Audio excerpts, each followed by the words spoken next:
Hey, it's Hump. Welcome to Hump. So what's going on? What topics do we actually have for this week? Well, this is our first episode. That's very true. And we should mention that. Episode number 1, people. So this is issue 1. Issue 1. Okay. So we got a lot of stuff to talk about. That's good. And we'll be talking about a lot of different things. You guys can tell us what you want to talk about in the future. Yeah, I definitely like that. I like that idea. When you guys see this, put it down, make comments. Tell us what you guys want to hear about, and we'll be more than happy to go ahead and talk about it. Oh yeah, we totally do. We're very interested in everything that in the world of just geekdom, I guess. That's true. I don't want to comic books, video games. Heck, we'll even go into sports. Yeah, we will. We're fanboys of everything. Yep. It's sad but true. Yeah, nothing else. Oh God. Yeah. So okay, first topic. Let's talk about PS3 Slim / price cut. Talk about that. That's the big topic. Here's the thing. Sony does this every time, and this kind of makes me laugh. They did it with the PS2. They also did it with the PS1. So for them to do it with the PS3, it was expected, but it just doesn't look right. It's like they really took out a lot of stuff that the originals had.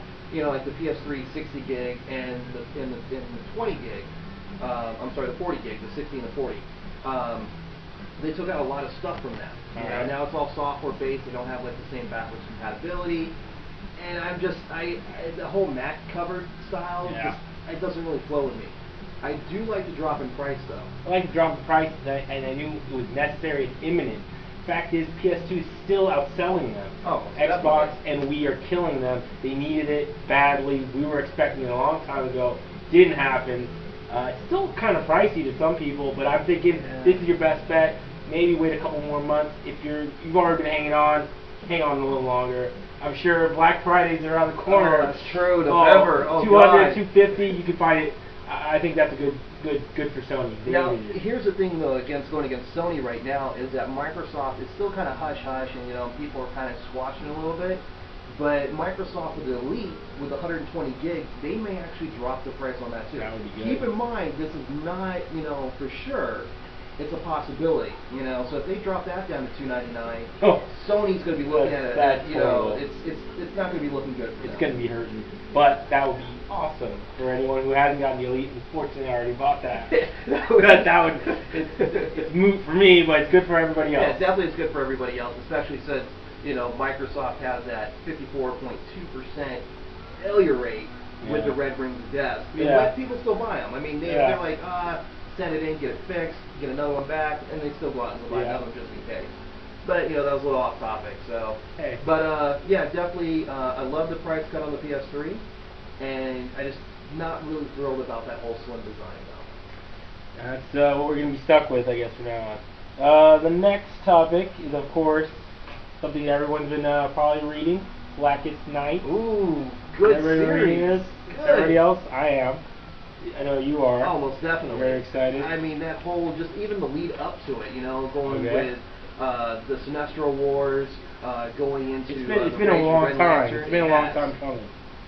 So, what did you think of the first 2 issues so far? It's been mind-blowing. Seriously. There's not too many things that are series that I like picking up that are like major crisis issues. Yeah. Okay. Big overlapping story arcs like Correct. that. That take over the whole universe. Yes, and DC always picks one out. So does, don't get me wrong. So does Marvel. Yeah. But they DC are like probably the kings of that. True.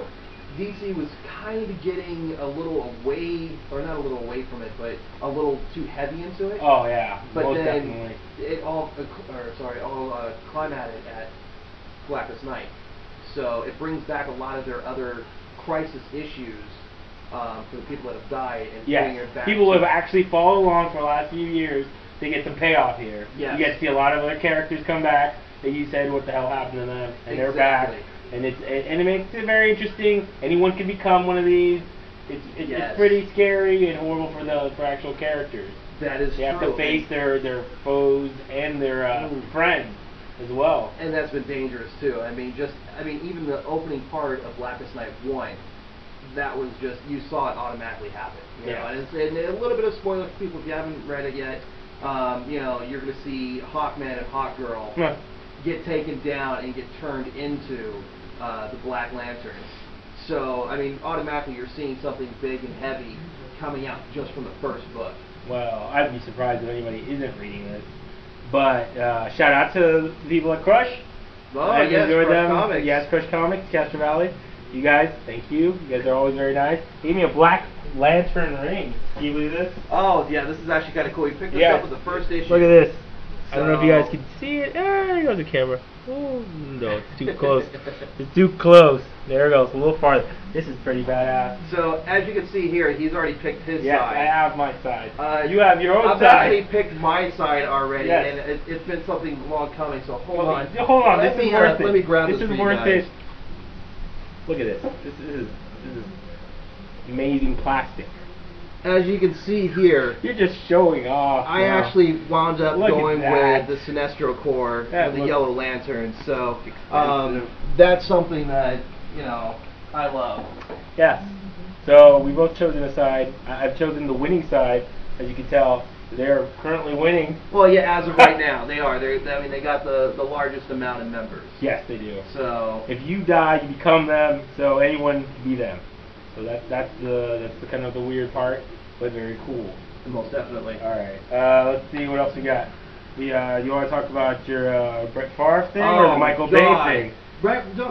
Seriously. Which one do you want to fight for? Brett Favre. I mean, that whole thing. He retires. He comes back. He's done it before. He retires yet again, Not and then the now, you know, I love my Vikings to death. You know, I'm hardcore fan, and for them to pick him up, I think it's just a huge mistake. I mean, all y'all that, you know, love watching football or like are huge fans with it and think, oh, Favre is the best. He's a great quarterback. Don't get me wrong on that. The only problem is he lacks the ability nowadays. That's it. That's the only thing keeping him from his glory days. Is the ability. Mentality's there. His body is not as much though. And my thing with that is, I think he should have just been a quarterback coach. Oh, right away. Nothing else. You know, just I disagree with that argument right now, but in a few years, definitely, I think also should have probably stayed at home. Yes. You know, and this whole 2-year, you know, $25 million contract that he can opt out of the next season. That's horrible. That was just all bad. So he always wants a way out. I know, and now unfortunately for, you know, my Vikings, we're going to have a whole bunch of bandwagon, you know, people because they only like Favre. That's what.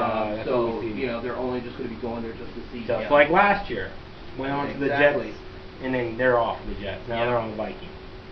So, but yeah, that was all bad. Sorry, I want to get further into it, but I get a little heated. No worries. We got plenty of other topics that we can go into it. Michael Bay. Michael Bay. I read this today. Yeah, you brought that up, and I was amazed. Me too. I was for sure thinking.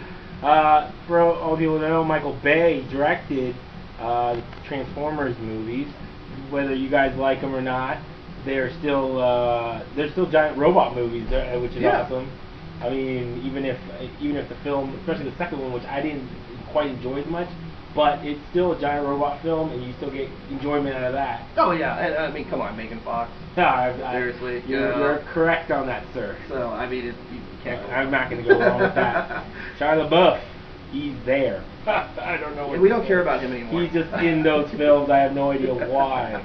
But so he said today that they brought up whether they would have the Dinobots in the next movie. Actually, that's actually pretty good. Which is I think they're integral to the Transformers, like mythology. What do you most think? Definitely, because I mean, that's the way that they kind of moved along. You know, yes. I mean, they created themselves, or like, you know, when they landed, you know, they made themselves kind of thing, and then they decided that they needed more protectors. Right. So they created the Dinobots.